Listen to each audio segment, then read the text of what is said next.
وصحبه أجمعين أما بعد. دا الله رب العزت په توفیق سره او داغه په رحم او کرم سره من بیا یو ځل د قرآن او د حدیث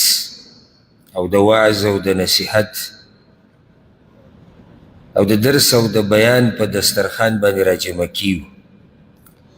او دا د الله رب العزت لوی احسان دی. د دې نه مخکې چې اصل موضوع ته ورننوځو، یو دا خبره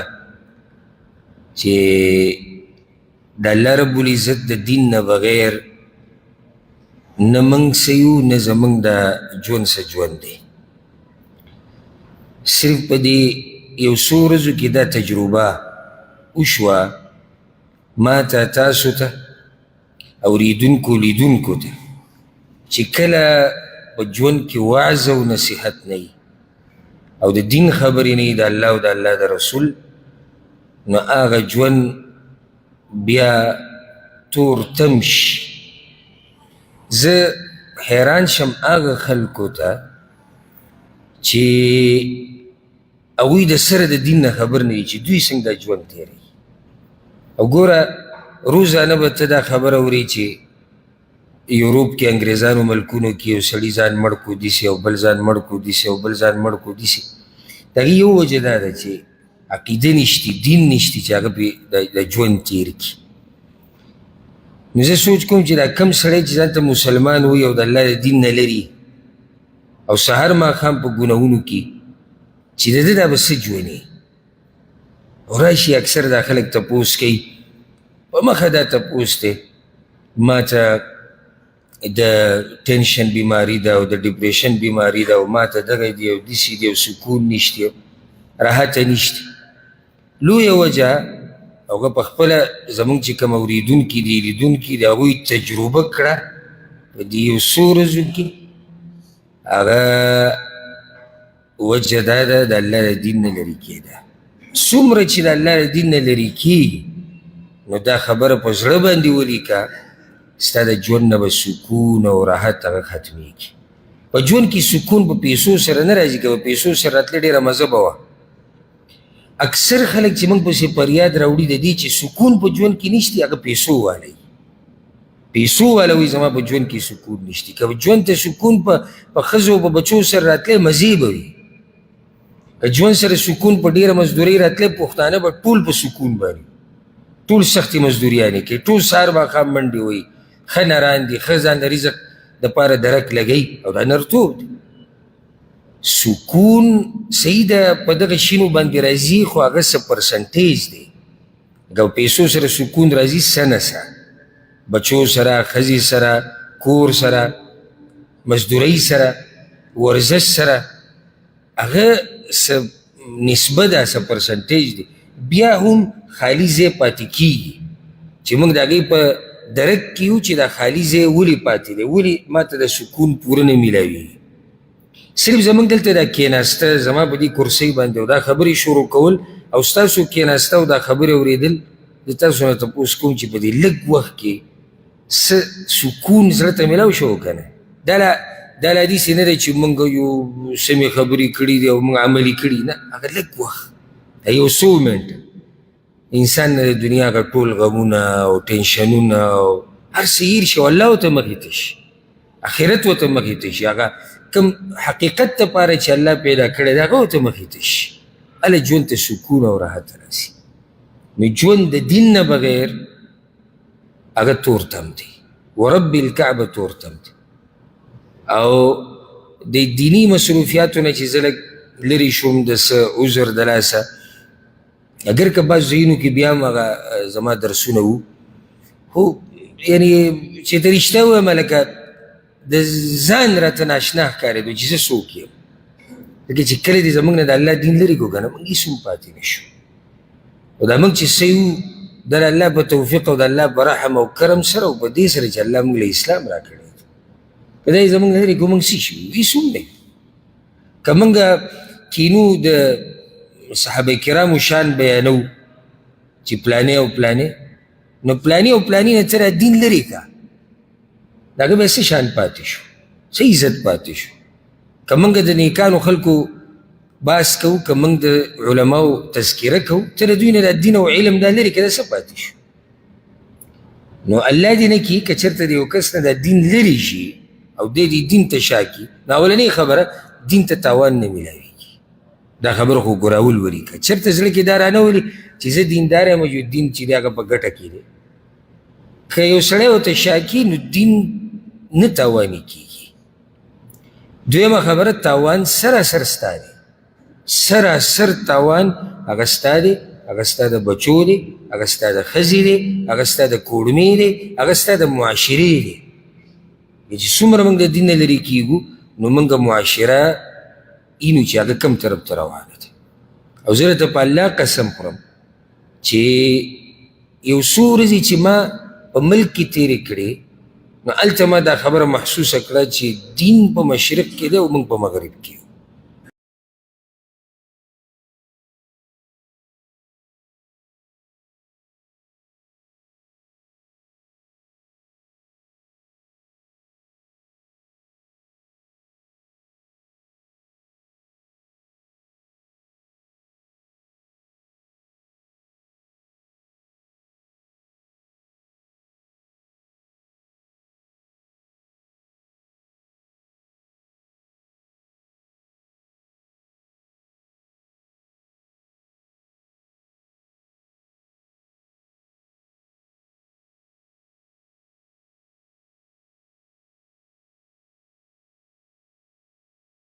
زموږ معاشره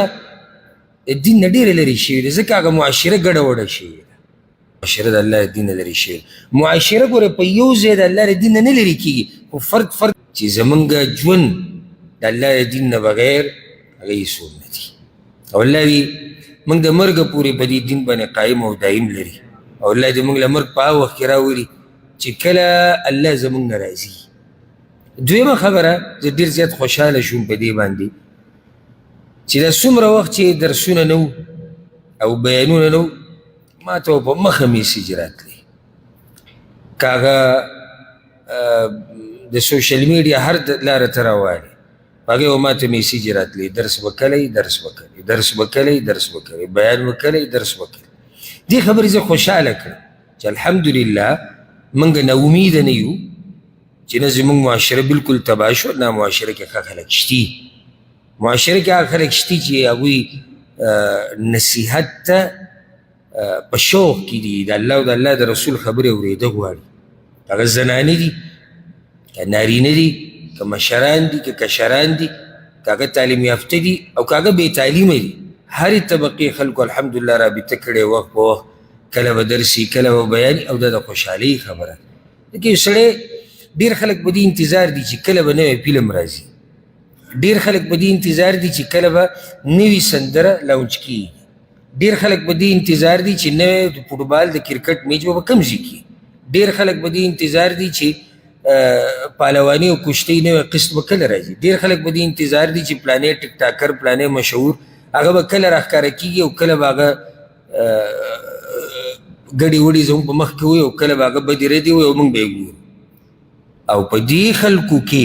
دوی به دې منځ کې داسې خلک دي چې هغه به دې انتظار ناست دي چې کله به یو عالم، کله به یو واعظ، کله به یو نصیحت کوونکی خیرخوا زموږ خیرخواهي کوي. دا خوشحالي خبره ده. او فرق ته وګوره که نه څومره لوی فرق دی. لکه یو سړی په انتظار د دې دی چې کله به ګناه کېږي چې زه به کې شریک شم، یا که کم سے کم ګناه نه ده خو پالتو کار به ورته ووایو، یو پالتو کار کېږي زه به کې شریک کېږم. یو سړی په دې انتظار دی چې کله به زه د الله او د الله د رسول خبرې اورم. الحمدلله معاشره کې قوم کې زمونږ خلکو کې خیر شتي، خو دومره ده چې زما او ستا ډیوټي دا ده چې دغه خیر را بیدار کو په طریقه، په حکمت، په ښه انداز، او دې خلکو ته وښایو چې ګوره اصل لار زمونږه هغه دا ده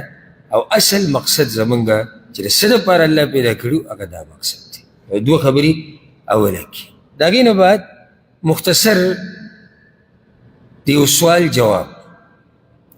هغه سوال زما په زړه کې هم راځي او ستا په زړه کې هم راځي، او هغه د هر چا په زړه کې دی. د نن سبا دې منډو ته چې وګورو او د دنیا دې ترقۍ ته او د ټکنالوژۍ ته او د پیسو ته سبحان الله څومره چې پیسې ډېرې شوي دي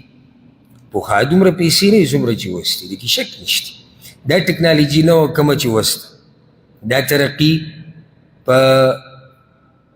تعلیمونو کې نه وه کومه چې اوس ده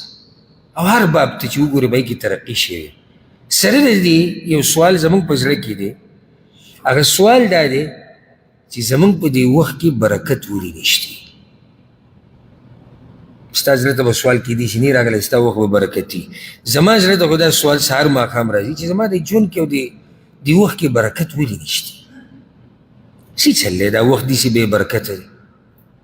اول خو په دې ځان پوه کړئ چې برکت دا د عربۍ ټکی دی په اصل کې البرکه او البرکه مطلب دی الزیاده والنما زیاتېدل د یو شي ترقي کول په خیر کې دې دپاره کې وي برکت په عمر کې او په وخت کې برکت څه ته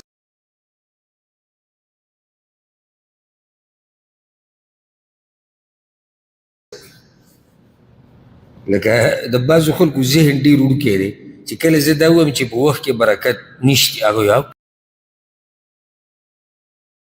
پیسې خو نشته نو د ده د ذهن مطابق د برکت تعریف څه دی پیسې بلته موږ وایو دغه برکت ژوند کې او زموږ خو مزدوري نشته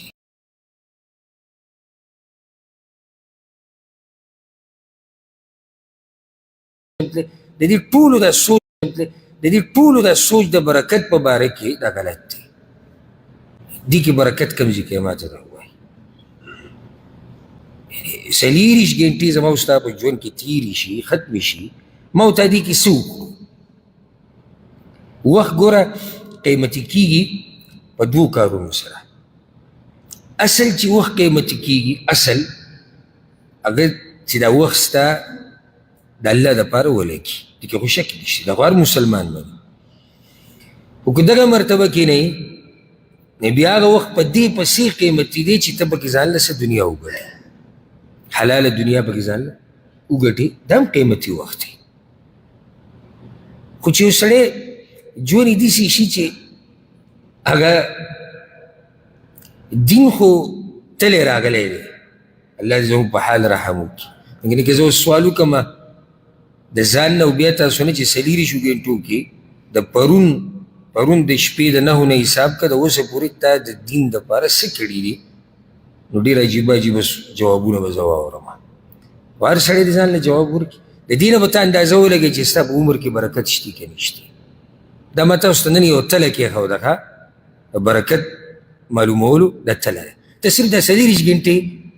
سوچ وکړه پرون د شپې د نهو نه اوس د دې نهو پورې تا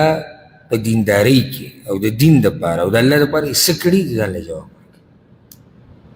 دویمه دنیا پکې موږ نه کوو هغه دنیا هم زموږ نه ګډه وډه شوې ده هغه پښتانه وایي که نه دین شو او نه د سات دین شو یو سړی موږ به وایو چې زه یاره د الله د دین نه خو لرې دی خو دنیا کې ورته وګوره نو دنیا هم دغه حال دی ما ته ګوره او دین خو تپوس مه کوه دین خو الټه دغه سړی د څلېرویشت ګنټې چې ضایع شوي دي الټه دی ګرځي په داسې ملا پسې په داسې عالم پسې چې ده ته پکې څه نور ګنجایشونه راوباسي چې دا لکه دی به خوشحالېږي په دې ویره یو مولوي صاحب بیان کړی چې دا لمونځ دومره ضروري نه دی زه وایم چې وخاندم که وجاړم ولې لکه چې لمونځ خو دی هسې هم نه کوي نو بیا ته خوشحالېږي څه ته او خو تا کوم نه اوس یو مولوي صاحب پیدا شو هغه وایي چې لمونځ نشته الټه دی دی چې زموږ وخت دومره ضایع شو او موږ پکې دین له څه ونه کړو لا ګرځي باز یاره څه لار را پیدا کړي چې موږ د دې دین نه غلا شو والعیاذ بالله اوس یو سړی دی سحر ماښام او د الله په لار دی او د الله عبادت کوي او خپله دنیا پکې هم کوي ضرورت یې پوره کوي دی خو دا خبره نه کوي چې ناممکنه چې دی وکړي خو که دی بالفرض ووایي چې یاره څه لاره پکې پیدا کوو نو موږ به وایو چې ستړی کړی دی سړی ستړی کړی دی ځکه لار پیدا کوي نو دی مونځ نشتی اذکار نشتی د الله په لار کې مال لګول نشتی عبادت نشتی هېڅ هم نشتی دیم په دې لټون کې دی چې څوک را پیدا کړم چې ما ته پکې اسانتیا پیدا کړي. برکت دې ته وایي چې په لږ وخت کې ډېر څه وشي. د بعضو خلکو ذهن کې برکت تعریف داسې دی. ګوره یو سړی دی د هغه عمر 100 کاله دی او یو سړی دی د هغه عمر 80 کاله دی. د کوم یو ژوند برکتي دی؟ چې کوم یو ترې فایده واخیسته. بارک الله فیک. بعضو ملګري وایي دا 100 کال والا برکتي ژوند دی. غلط جواب دی. ځکه عرب وایي قلیل مبارک خیر من کثیر منزوع البرکه. لږ شی برکتي غوره دی د ډېر هغه څه نه چې برکت پکې نه وي. که یو سړی دی حلال مال 100 روپۍ ورسره دي او یو سړی دی حرام یې ورسره 2 لکه روپۍ دي، کوم یو کې برکت دی؟ د 2 لکو کې، د 100 کې. ولې؟ ځکه چې د 100 کې برکت دی، حلال دي، کې خیر دی. 2 لکه اگر که ډېرې دي ظاهره کې خو د دې نه برکت ویستی شوی دی. نو په عمر کې برکت څه مطلب شو؟ په لږ وخت کې ډېر څه کول، دې ته وایي په عمر کې برکت. او د هغه عمر دی او د هغه وخت یې ګوره یاد ساتئ. د دې به الله رب العزت زموږ نه تپوس کوي. حدیث کې راځي، امام ترمذي دا راوړی دی او الله رب العزت موږ د رسول صلی الله علیه وسلم په حدیثونو باندې پوه وکړي او الله دې موږ له ژوند او مرګ په دې راکړي چې نن سبا پکې دا بحثونه کېږي چې حدیث ضروري دی او که نه دی. نو زه لنډه خبره دا کوم، الله قرآن را لېږلی دی او د قرآن د وضاحت دپاره پیغمبر را لېږلی دی که نه. نو پیغمبر چې بیا هغه وضاحت کړی دا خبرې څه شوې؟ هغه حدیث شو که نه. یو سړی وایي زه دا وضاحت نه منم، قرآن منم وضاحت نه منم. عجیبه فلسفه ده، زه پرې لا پوه نه یم. نو که قرآن الله داسې را لېږلی وی چې دغه دی قرآن درغې، اولنی سوال چا به موږ ته وي چې دا د الله کتاب دی؟ دویم سوال د الله په دې کتاب به موږ چا پوه کولو؟ نه.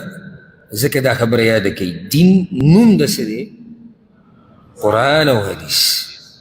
دا دواړه وحی ده. پیغمبر ګورې د خپلو خواهشاتو نه خبرې نه دي کړي، اتم الله ویلي داسې وکړه داسې وکړه. نو حدیث ته امام ترمذي رحمه الله دی او رسول صلی الله علیه وسلم وایي لا تزول قدما عبد یوم القیامه حتى يسأل عن 4.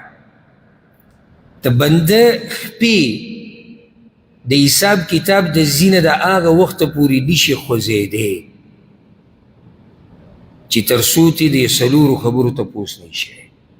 دا یاد کړه. عن عمره فيما افناه، چې د خپل عمر په څه کې تېر کړی دی. دا عمر دا چې زه وایم برکت پکې نشته، دې به الله زموږ نه تپوس کوي. داسې نه دی چې ما او تا خوشحاله یو، څه سادهګان یو، داسې خوشحاله شو، کال تېر شو، 2 تېر شو، اوس به داسې کوم اوس به هغه کوم. صحیح شوه، خو دا کال 2 چې تېر شو د دې به الله تعالی تپوس کوي د دې په څه کې لګولی دي. دویم سوال وعن جسده فيما ابلاه، او د دا بدن په څه کې خاورې کړی دی د دې به هم الله تپوس کوي. وعن ماله من اين اکتسبه وفيما انفقه، دا مال د کوم ځای نه ګټلی دی او په کوم ځای کې لګولی د دې به هم الله تپوس کوي. 3 سواله شو. وعن علمه ماذا عمل فيه، او د دې علم به الله تپوس کوي چې دا علم چې تا سره و په دې دې څومره عمل کړی دی.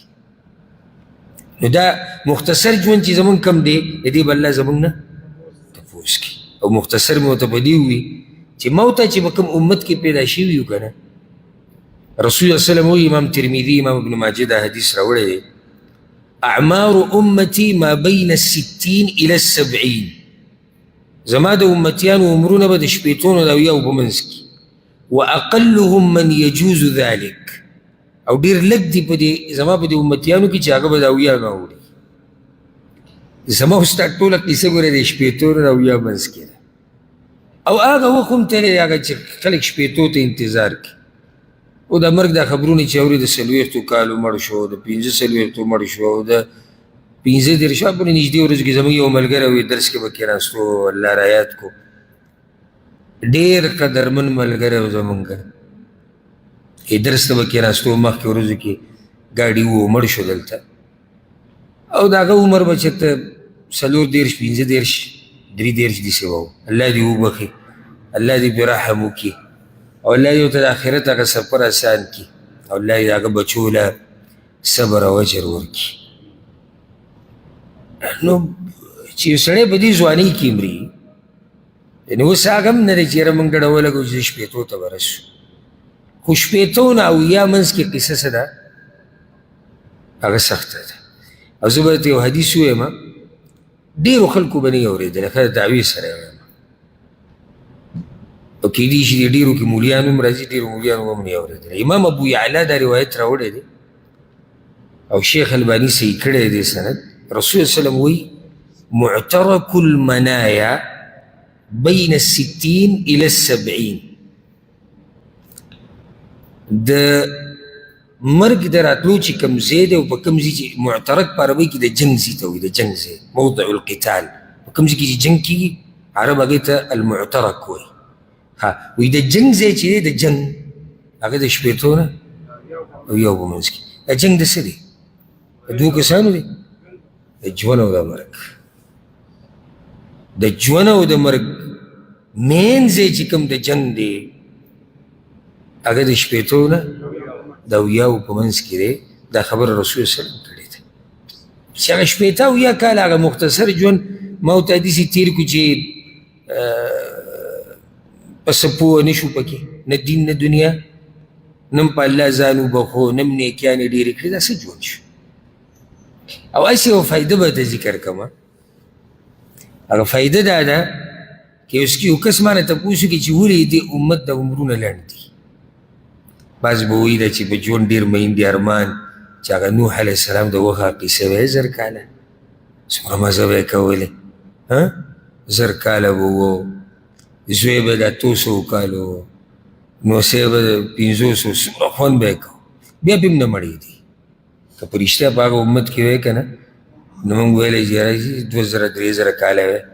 نو څه لږ ډېر به په دې ژوند پوه شي، نو 1000 کاله خو ټکه او پړکه کیسه ختمه شوه. ولې د دې امت عمرونه لنډ دي؟ الله دې زموږ دا ژوند برکتي کړي. الله اکبر. او عجیبه بعضو خبرو ته سړي به د خبرو کې سوچ لاړ شي چې موږ اوس دا خبرې کوو چې 80 نه د 80 منځ کې جنګ دی د مرګ او د ژوند، او دا پته نشته چې موږ به پکې دغه جنګ دیزي ته رسو او که نه به رسو، دا پته هم نه لګي. او دا پته هم نه لګي چې دغه د جنګ د دیزي نه به پکې اورو او که نه اورو. څه عجیبه قانون دی د الله رب العزت. خو سوال څه و؟ ما سوال څه وکړو؟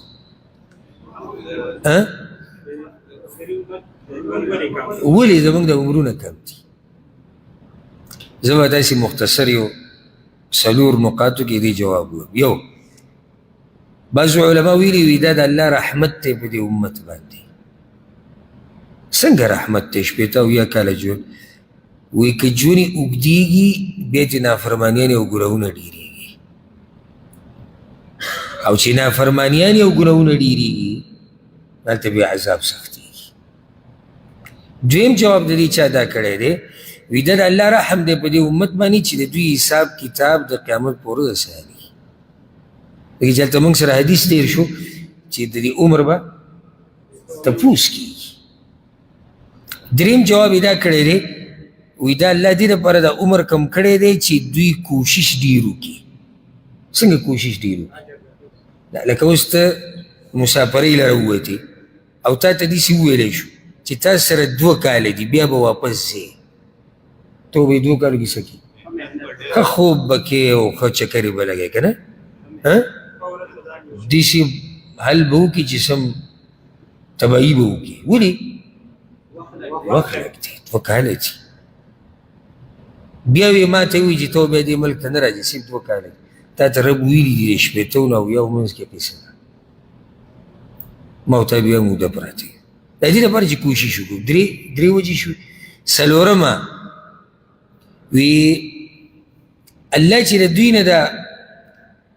عمرونه کم کړي دي نو په بدل کې دوی له څه ورکړي دي داسې وختونه وله ورکړي دي او داسې ځایونه چې په هغې کې هغه عبادت هغه اجر څو چنده کېږي لکه مکه کې عبادت کول حرم کې لکه رمضان لیلة القدر او دا قسمه فضیلتونه ګوره الله خاص دی امت له ورکړي دي ولې دوی له ورکړي عمرونه یې لږ دي دومره عبادت هغه کولی نه شي هلته عمر لږ دی رب العزت تعالی را ساره کړه په بلې طریقې سره مقصد د خبرې دا دی چې زموږ عمرونه ډېر لنډ دي وخت موږ سره ډېر لږ دی شپېته اویا ته ګورې مو خوشحالېږي مو چې سړی ډډه ولګي یاره شپېته اویا او دا راته یو فایده ذکر کړم کیدای شي تاسو بل ځای کې نه اورېدلي اصل دا دی اصل چې موږ به د دې امت کسان به شپېته اویا کاله ژوند تېروي لازم دا اصل دی دا خبره زړه ته واچوه الا که د هغې نه مخکې څه حادثه راله او څه مرض راغی او ته پکې مړ شو دا استثنایي حالات دي پوه شوې بې اصل دا دی چې ما او تا به څومره ژوند تېرو خوشحاله شو چې اصل دا دی ولې نه خوشحالېږي هلته ما ته پته نه لګي چې تقدیر کې ما ته څه لیکلی شي اکسیډنټ کېدی شي څوک راتلی شي ډز کولی شي مرض راتلی شي او داسې پسې بیا زه او ډېرې خبرې کېدی شي په مزدورۍ کې مړ کېدی شي نو الله رب العزت زموږ په دې مختصر ژوند کې د الله برکت واچي او دا راته ووایم او چې یو انسان شپېتو ته ورسېدو نو رب العزت د ده وزرونه ټول ختم کړو وزر ختم هغه حدیث کې دي صحیح بخاري کې دی امام بخاري رحمه الله راوړی دی الله یو سره زموږ ملاقات په جنتونو کې وکړي رسول صلی الله علیه وسلم وایي اعذر الله الى امرئ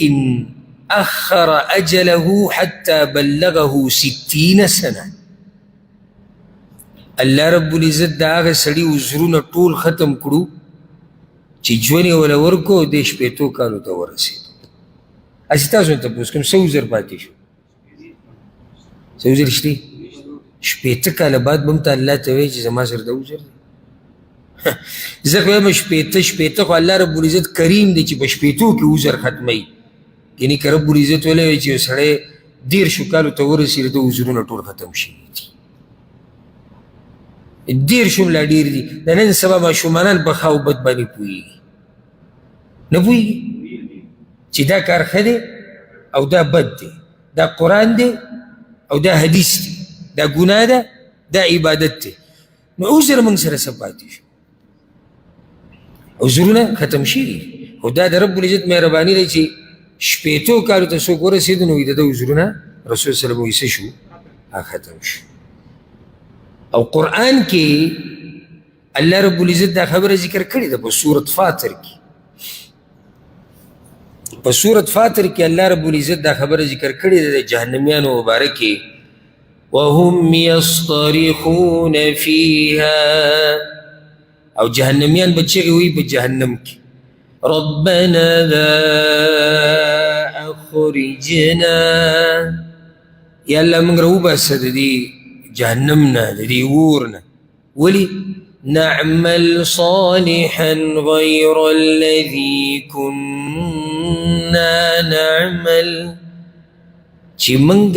د هغه عملونو په بدله کې چې موږ کم کړي دي چې په بدله کې نیک عملونه وکړو موږ له یو موقع راکړې الله موږ واپس جواب الله متسوي اولم نعمركم ما يتذكر فيه من تذكر وجاءكم النذير الله بوتوي ولې ما تاسو له دومره عمر نه درکړی چې پای کې یو نصیحت قبلونکې نصیحت قبلوي دویمه او تاسو پسې یره درکوونکې نه درغلی یو روایت کې داسې راځي او دا ډېره عجیبه ده وی دا یره ورکوونکی چې دلته ذکر شوی دی د دې مراد سپین ویښته او سپین ویښته الله وی تا نه ولیدې دغه سپین ویښتو ته یېرولې که نه د څه نه یېرولې مرګ یېرولې د حساب کتاب نه مونږ چې سپین ویښته وینو نو ښه زور ورکو دنیا له ځکه چې ورځې لږې دي او دا حدیث کې دی رسول صلی الله وایي چې انسان څومره بوډا کېږي دوو شینو سره یې محبت ځوانېږي د مال سره او د عمر سره دا سپین ویښته که ستا په ږیره کې او که په ویښتو کې سر په ویښتو کې نو لږ به ورته سوچ وکړي دی ګوره تا یاروي چې ستا د ژوند نور چې دی هغه ډوبېدو والا دی دا نور چې ډوبېږي د مازدیګر نه بعد خبره شروع شي او بیا ډوب شي هغه ماښام ته نږدې زمونږ دا عمرونه هم دقه شان دي څوک هغه مرحله کې دی چې بلکل هغه مازدیګر ټیم شروع شو څوک منځ کې دی څوک نږدې دی چې هغه بس نږدې په ډوبېدو دی نو خوشبخته انسان هغه دی حدیث کې راځي امام ترمذي رحمه الله راوړی دی چې د رسول وسلم نه چا تپوس وکړو ای الناس خیر په دې خلکو کې برکتي خلک کم یو دي خیر والا وی من طال عمره وحسن عمله د چا چې عمر اوږد شو او عمل یې ښایسته شو خیال م دی عمر یې اوږد دی عمل ښایسته دی ولې دی خیر والا دی عمل یې ډېر کړی دی نه عمل یې ډېر کړی دی عمل خو ښایسته دی خو ډېر یې کړی دی ولې ډېر کړی عمر یې ډېر دی بیا دې تپوس وشو چې شري انسان کم یو دی شر والا رسول صلی الله علیه وسلم من طال عمره وساء عمله د چا چې عمر اوږدي او بد عمله وي الله اکبر نو لنډه ده چې زموږ ژوند بې برکته شوی دی زه په دې بیان کې هغه اسباب نه ذکر کوم چې برکت په ژوند کې څنګه راځي ځکه چې وخت لږ پاتې 100 منټه او هغه بل هغه د دې موضوع یو بله حصه پرېږدو په هسې د صحابه کرامو دې ژوند ته وګوره داسې نمونه دله در کوم او برکت ته وګوره ابو هریره رضی الله عنه پیژنې ده د رسول صلی الله علیه وسلم سره په شمار 300 کاله تقریبا تیر کړي دي او دا هغه انسان دی چې د ټولو نه زیات حدیثونه چې دې امت ته رانقل کړي د رسول صلی الله علیه وسلم نه هغه ابو هریره رضی الله عنه برکت ته وګوره ګینې نور دي صحابه کرامو چې هغوی د رسول صلی الله علیه وسلم سره دنه زیات وخت تیر کړی او دې ته څه وایي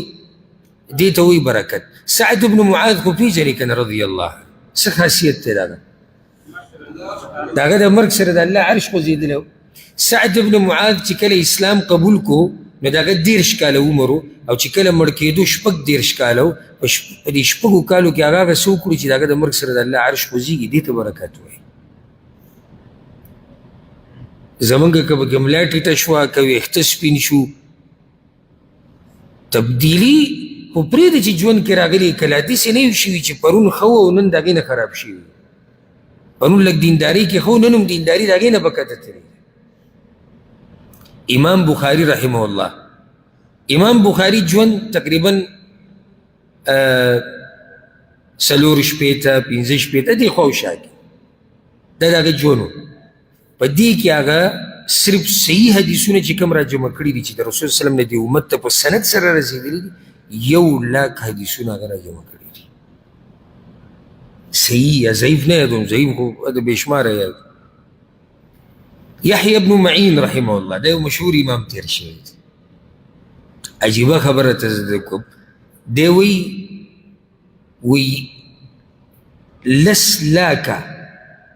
10,00,000 حدیثونه ما به خپلو لاسونو لیکلي دي 10,00,000 حدیثونه دا ما به خپلو لاسونو لیکلي دي اخر دوی کې موږ کې څه برکت ولا وي په ژوند کې زموږ ژوند کې برکت نشته 40 غنټو کې ما او تاسو نه شو کولی یو سړی مړ شو 70 کاله ژوند یې تېرې کړو بیا لاسنیوه کې موږ ناست یو ته په دې لاسنیوه کې تپوس وکړه داسې چل کړی و نو هلته هم جواب دا واوري چې په 70 کاله کې داسې نه دي کړي امام ابن حزم رحمه الله دا یو مشهور امام تیر شوی دی الله د په ژوند کې داسې برکت اچولی و داسې برکت په خپله یې ویلي دي یو ځای کې وی ما چې کوم کتابونه لیکلي دي د ما د هغې پاڼې شمار کړي دي 80,000 پاڼې ما لیکلي دي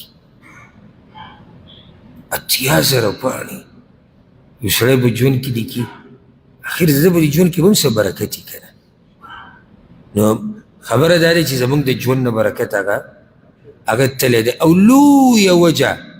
په دې خبره ختمو چې لویه وجه ذکر کړو هغه دا چې موږ په ګناهونو کې ډېر ورننوتي یو او ګناه د ژوند نه برکت داسې ختموي نافرمانیانې د ژوند نه برکت داسې ختموي لکه اور چې وچ لرګی سیزي زما دې په الله قسم که ته دې سوچ کې پروت یې چې زه به ګناهونه او نافرمانیانې کوم او وخت برکتي غواړم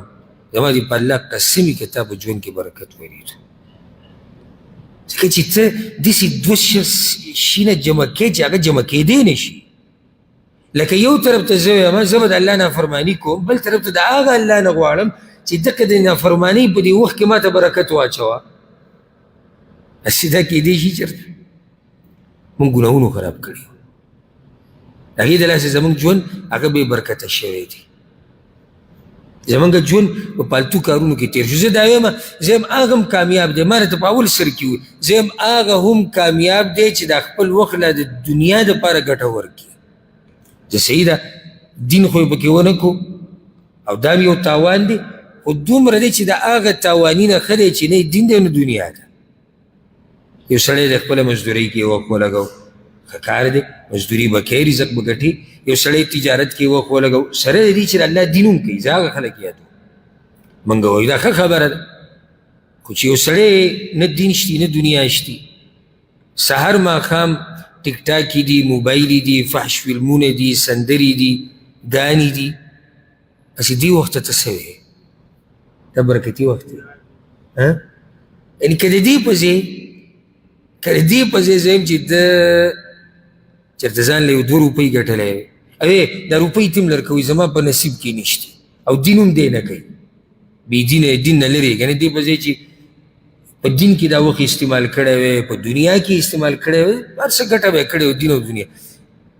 اوده شوی به وي خوب به دې کړی خو چې یو سړی او زموږ پښتانه او زه انشاءالله زما اراده ده نږدې ورځو کې به زه په دې باندې خصوصي او نشیز کوم سوشل میډیا او پښتانه زمونږ پښتانه د تباهي په لار روان دي اکثر چې کوم دي دغه موبایل او انټرنیټ ته وخت بې برکته ژوند بې برکته د الله نه لرې شو دنیا هم پکې وبېلله په ګیمونو کې چې کوم تاوانونه خلکو کړي دي په ګیمونو کې د آنلاین ګیمونه چې کوم او طریقې ولې راوباسي نن سبا خو مفتیان کورني مفتیان هم میلاویږي داسې مفتیان پکې هم شتي چې که یو پیاله چای دې پې وڅکو قیصه به څه کي بدله به یو کس ما ته وي موږ یو کس د ښځه طلاقه کړې وه مولوي صاحب پسې ورغی وي مولوي صاحب ته وایي چې ما داسې کړي دي او هغه داسې د دنیادار مولوي صاحب و که نه وي هغه ته وایي طلاقه دې کې دویمه خبره شتي نه بیا هغه له ګاډي ته کړی او زمونږ په ملکونو کې چې سړي ته ووایي چې لږ نو خو پوه شي چې ګاډي ته څه کېږي که په هر اداره کې هغه هر ادارې کس ته دې وایي چې لږ خبره کوو دوی څه خبره مبره کړې ده بیا مولوي صاحب راغی وایي چې ما سوچ موچ وکړو دا ښځه نه ده طلاقه څنګه نه طلاقه وایي تا څنګه ویلي و ښځې ته وایي ما چې ته طلاق خو یې نه کېږي که نه اصل ټکی دی طلاق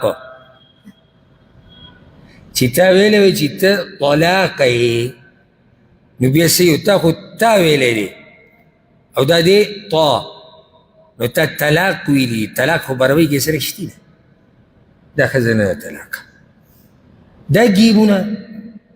دا جواریانې نن سبا پښتنو کې عامې دي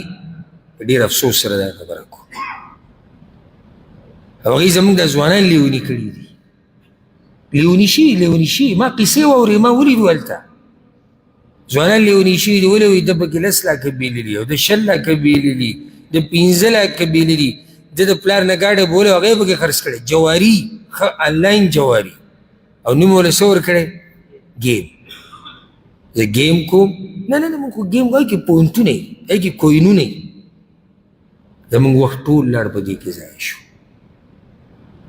نو الله رب العزت دې زموږ د وخت برکتي کړي الله رب العزت دې موږ